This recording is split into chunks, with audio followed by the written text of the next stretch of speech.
Okay, guys. Actually, we finished the main part of this chapter, so we will go through the last part, the last concept. That is the price elasticity of supply today.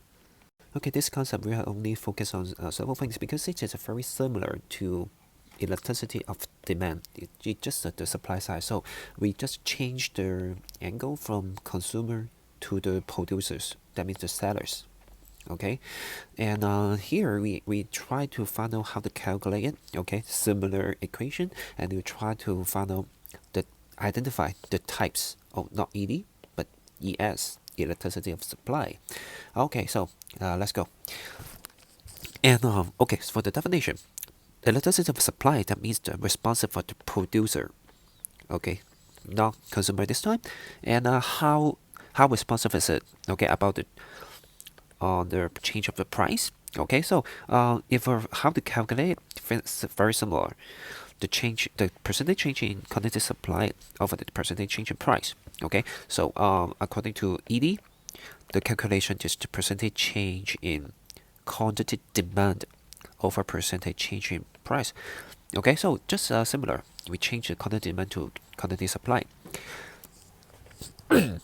Okay, okay. So actually, last time we have learned something about the types of electricity for supply and demand. This time about the supply side, the values from 0 to infinity. That means they have a very limited or no response at the beginning, from 0 and to the most very responsive. Okay, so for the if the producer is not do not care about the price change, we call that perfect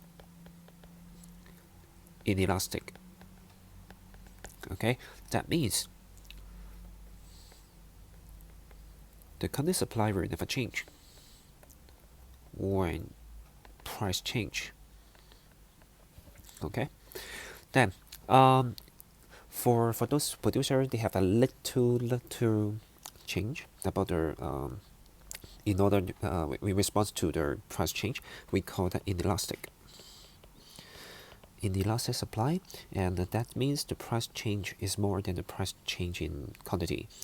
And for the if they have equal, okay, equal change, then unitary change, okay, unitary supply. Okay, so elastic supply, that means the producer has greater response than the change of the price. For the infinity, that is the perfect elastic. Okay, that means when the price increase, the producer, they will be extremely excited. Okay, because they think that, oh, I can earn a lot of that, so they will increase their quantity supply. Okay, until it reach infinity. Okay, but when the price increase, they think that they can earn nothing. They will have extreme action. They will drop the content supply to 0. Okay, these are the types. Okay, so for you, you only need to understand the names. Okay, and the meaning. You don't need to memorize it. You understand it. It's okay. Okay, here these are the diagram to show how we express the electricity supply in the diagram. So if the supply curve is vertical, okay, that means the quantity supply will never change, right? No matter how the price change, the quantity supply never change. So it is perfect. Perfect inelastic. Okay, so the next one, they are very close to vertical, so they just we call that inelastic. Okay, so that means when we have a change of the price, okay, P1 to P2, but the Q, you can find that the proportion is narrower. Okay, so quantity change is smaller than the price change. Inelastic. So any supply curve start with on the x-axis, that will be inelastic. And if you're careful enough, you will find that, okay, this green supply curve, it starts with the at 0 origin. So it is unitary elastic. And for the one start with the y-axis, and then the more flatter, that is elastic. And the last one, that is totally horizontal. That would be perfectly elastic. Okay. Okay, the last thing is about the what factor will make the producer be more responsive or less responsive? That means the elasticity. What things will affect that? Okay, so actually the principle is very simple.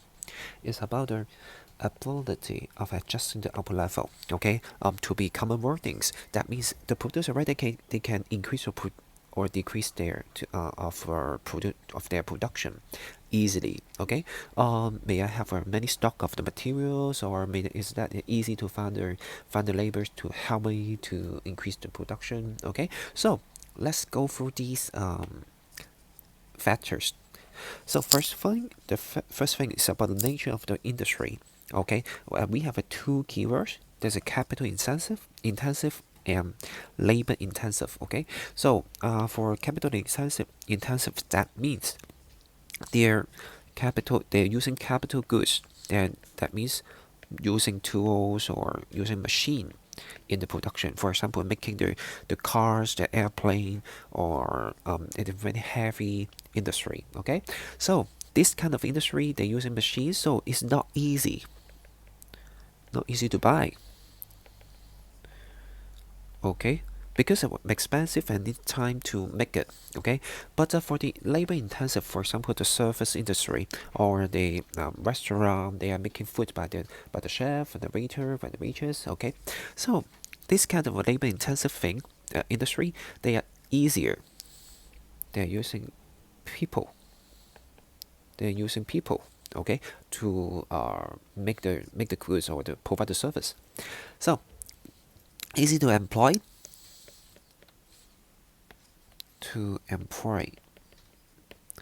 Okay, so they are easy. They have a higher elasticity. Okay.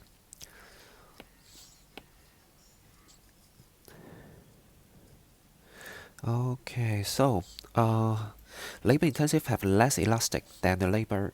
Okay, sorry, capital intensive is less elastic than the labor intensive. Then the second, the length of production time. You can understand that if more time is required, longer time required, then there will be lower feasibility, then lower elasticity of supply. Then the next one is a production method. It's just similar to the palm one, whether it is easier to use a machine, using worker to help. Okay, if it is, then it's more elastic. And the fourth one, there is a spare the production capacity. So if we have more capacity spare, then we will be more elastic. That means we are easier to adjust our production level. We can more easier to increase our production level immediately. Then the next one is of the time for adjusting production, similar to 0.4. Okay, if I can adjust it in a short period of time, that will be more elastic. Okay, because I'm easier to increase the output level. And the next one is the availability of the critical factor inputs. Okay, let's say we are providing we are McDonald's. Okay, we are providing bread, providing French fries. So our critical factors is whether we have the enough bread, enough potato, and also the pork or beef. Then, if we can order this or we can get these critical factors easier, then we will be more elastic. Okay, so the next one about the mobility of the factors. That means whether our factors the factors of our production is easier to get from the other industry. Okay, for example, if I am I'm doing business of operating a private hospital. Okay, so I need doctors, I need nurses. Okay, and these people is not easy to train up, right? So their mobility is low. Mobility means whether they can change their nature of job. Okay, so actually they are not easy to get to train up. Okay, so I will be less elastic. But if I'm working as a restaurant, I need some waiter and waitress to, for me to expand my business, to doing for my business. And these people is easy to find because I don't need very high education, easy to train up. So that will be more elastic. Then the last one is how ease of the entry of new firms. That means if it's easier for easier in fighting other suppliers, then our supplier more, then the production will be more. If it is easy, then that will be more elastic. Okay, for the we learned all the concepts already. Then these things will mix you up. Okay, so I just try to clarify this because we have learned two main concepts in this chapter. That is elasticity of demand, and the other is elasticity of supply. But how I differentiate which diagram is related to demand, which one is related to supply. So here you can see that there's two diagrams. Then one of them is a supply decrease, and the other one that is demand decrease. Okay, and which one can make us understand the elasticity of demand? So how do we find it out? Is try to find a curve with two equilibrium point. Okay, so what's that mean? Try on the diagram. On the first diagram, you can see the supply change. First equilibrium is here, second equilibrium is here, and this equilibrium, these two equilibrium, both of them are rely on the demand curve. So this diagram can show us the elasticity of demand. Okay, you can check the how responsive of the consumer. But for the supply side, you can see for the other diagram, that is a demand change, and you can find the two equilibrium on the supply. So you can see the change of price and the quantity on the same supply curve. It shows us about how responsive of the supplier. Okay, so it's related to the elasticity of supply. So remember, when the question tells you that this is a change of supply, then it shows us on demand or on the elasticity of demand. If we show a demand change, it shows us the elasticity of supply.